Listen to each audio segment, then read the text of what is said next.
See, people have been using these words like dictator, authoritarian, and also totalitarian, and so on. But we must realize that there are differences between these words.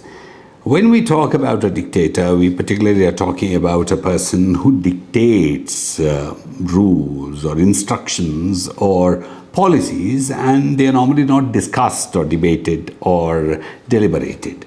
So we are not so much worried about a dictator, because a dictator can actually dictate, but his dictation may not be taken literally. A dictator can actually have a lot of resentment in the society and dissent and also opposition too.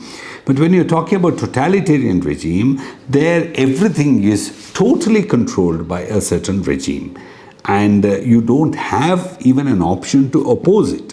See, somebody can choose to be a dictator and can have some people or cronies who can listen to him.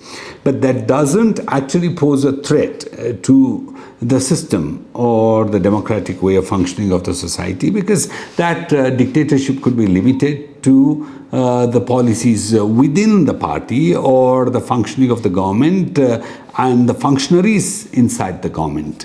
So to be able to see somebody as a dictator and to see the system as totalitarian, we should be able to use different measures. So if you want to call somebody a dictator, you need to be very careful about, whether the person wants to dictate terms to the whole society that cannot be opposed, that cannot be protested, that cannot be dissented about, that cannot be found fault with. And if you do something like that, you could be arrested. In the sense, you could be put behind bars, or you could be even restricted in terms of your democratic rights.